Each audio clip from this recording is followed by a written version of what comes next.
Vous recherchez un nouveau smartphone, mais vous n'avez pas envie de vous ruiner. Eh bien écoutez, aujourd'hui ça tombe bien, je vais vous présenter le top 3 des meilleurs smartphones pas chers, donc en dessous de 200 € pour les deux premiers et entre 200 et 300 € pour le troisième que je vais vous présenter.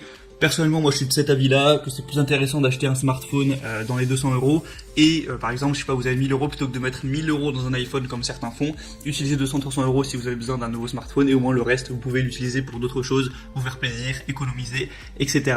Parce qu'au final, voilà, payer 5 fois plus cher juste pour avoir une petite pomme derrière son téléphone, je vois pas forcément quoi ça peut être intéressant. Parce que les smartphones qui vont coûter 200 € vont fonctionner à merveille. J'en ai un depuis plusieurs années. Voilà, vous pouvez tout faire avec, hein, vos applications YouTube, Messenger, TikTok, Instagram, tout n'importe quoi Google, ça fonctionne complètement. Ça prend aussi des jolies photos. Donc voilà, pour 5 fois le prix en moins, enfin le prix 5 fois moins cher. Personnellement, je trouve ça intéressant. Après, c'est la vie de chacun, mais j'imagine que si vous avez cliqué sur cette vidéo, c'est que vous êtes du même avis. Donc, dans cette vidéo, je vais vous présenter 3 smartphones vraiment très peu chers, mais qui ont un excellent rapport qualité-prix. Et je vous mettrai le lien évidemment de chaque smartphone dans la description de la vidéo pour le commander directement avec Amazon. Du coup, le premier que je vais vous présenter, c'est le Xiaomi Redmi Note 8 Blue. Donc il va avoir une apparence de smartphone voilà, plutôt classique.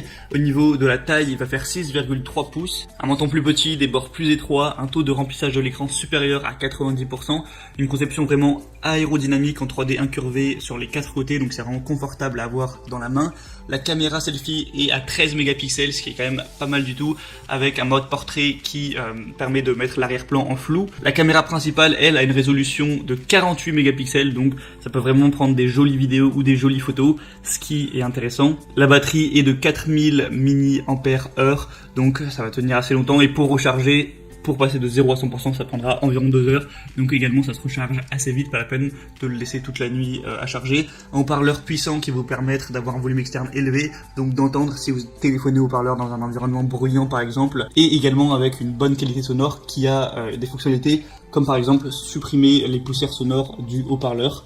Un dual nano SIM micro SD, donc vous pourrez utiliser 2 cartes SIM en même temps et développer l'espace de stockage. Après ça c'est pas forcément accessible dans toutes les régions, ça dépendra de où vous vous trouvez, mais de toute façon pour la plupart des gens, une carte SIM ça peut tout à fait suffire. La capacité de RAM sera de 4 Go, donc c'est quand même bien pour un téléphone, et 64 Go de mémoire. Ça c'est peut-être pas énorme, mais après si derrière vous avez un petit disque dur, vous mettez sur votre PC, ça peut tout à fait faire l'affaire. Et puis 64 Go c'est quand même bien. Et du coup ce Xiaomi va avoir des évaluations excellentes de 4,6 étoiles sur 5 sur plus de 12 000 évaluations, ce qui est énorme. Donc vous pouvez vraiment faire confiance à ce niveau. Donc on a tout ça pour un prix de 150 € actuellement. Donc pour en profiter, je vous laisse directement passer par le premier lien qui est du coup dans la description. Le deuxième que je vais vous présenter, c'est le Huawei P30 Lite smartphone débloqué 4G. Alors premièrement, avant de commencer, qu'est-ce que c'est qu'un smartphone débloqué pour ceux qui ne sont pas au courant? En fait, c'est un smartphone où, contrairement à quand vous le prenez chez un opérateur, il est débloqué, ça veut dire que vous pouvez utiliser n'importe quel opérateur dessus. Si vous voulez changer d'opérateur de Orange à SFR ou l'inverse, etc., vous pouvez. Alors que quand vous prenez votre smartphone chez un opérateur, donc Orange par exemple, ils vont souvent le bloquer, du coup vous pouvez pas être libre à ce niveau. Donc en gros c'est clairement un avantage d'avoir un smartphone qui est débloqué, vous êtes plus libre à ce niveau. Donc ce smartphone va faire 6,15 pouces, 128 Go de mémoire, donc de stockage, double nano SIM, Android 9.0, triple caméra avec un capteur principal de 48 mégapixels, un capteur ultra grand angle, un écran Huawei du coup comme je dis de 6,15 pouces et une résolution Full HD+, un design et des couleurs avant-gardistes, le processeur Kirin 70 octa-core et 128 Go de stockage. Au niveau des couleurs, 16,7 millions de couleurs, donc voilà, ce sera un écran plutôt coloré, on peut le dire. Un taux d'occupation de l'écran de 90%. Au niveau du poids, il va être très léger, il pèse 159 grammes, donc voilà, encore une fois, c'est un bon compromis. Il a 4,5 étoiles sur 5 sur plus de 2800 évaluations, donc c'est évidemment très bon. Moi personnellement, j'ai non pas le P30 Lite, mais le P20 Lite depuis déjà 2 ans au moins. Il fonctionne tout à fait, même après 2 ans. Je l'ai payé 250 € il me semble, donc je suis très satisfait. Pour vous donner juste mon avis, de toute façon, c'est autant d'évaluations positives, c'est que c'est vraiment de la bonne qualité. Encore une fois, je vous mettrai le lien dans la description de la vidéo. Et le troisième et dernier que je vais vous présenter, qui sera un chouïa plus cher, là on approche un peu des 300 €, c'est le Samsung Galaxy M31 smartphone portable débloqué 4G. Donc honnêtement, je pense pas qu'il soit spécialement meilleur que les autres. Je pense que s'il coûte un peu plus cher, c'est que c'est la marque Samsung qui a un petit peu plus de prestige que les autres. Après, si vous en foutez, franchement, prenez le premier ou le deuxième, je le présente quand même, histoire de présenter un peu plus de marques différentes, qu'on en ait 3 quoi, ça reste quand même très accessible. Donc avec celui-ci, vous aurez une caméra mobile, avec une caméra principale de 64 mégapixels, une caméra profondeur de 5 mégapixels, une caméra ultra large de 8 mégapixels, et une caméra frontale de 32 mégapixels, donc ça fait beaucoup de caméras pour un smartphone, mais c'est plutôt pas mal si vous voulez beaucoup vous en servir.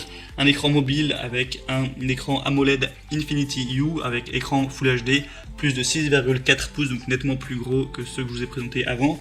Une résolution de 2340 x 1080 pixels et une densité de pixels de 404 pixels par pouce et une prise en charge de 16 millions de couleurs. Une batterie lithium-ion de 6000 mAh. Le smartphone va avoir le système d'exploitation Android, du coup version 9.0. Il a des bonnes évaluations avec 4,4 étoiles sur 5, donc je vous mettrai aussi le lien dans la description. C'est vraiment à vous de voir, de toute façon c'est à vous de faire votre choix.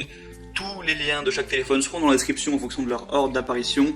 En passant par cela, vous verrez plus d'images, vraiment toutes les petites informations en détail, et aussi toutes les questions-réponses des clients. Si vous avez certains doutes sur prendre un téléphone en ligne, comment ça se passe, des petites questions par-ci par-là, il y a sûrement des gens qui les ont posées, donc vous pouvez consulter ça. Vous verrez aussi par exemple les évaluations clients, et au final vous pourrez commander celui que vous préférez, ça arrivera en quelques jours chez vous, et vous pourrez l'utiliser comme bon vous semble. J'espère que ce comparatif aura pu vous aider à faire votre choix. Si c'est le cas, n'hésitez pas vraiment à aimer cette vidéo et à vous abonner à la chaîne pour avoir plein d'autres comparatifs pour être bien chez soi. Moi je vous souhaite de passer une bonne fin de journée ou une bonne fin de soirée. Je vous dis à la prochaine et ciao.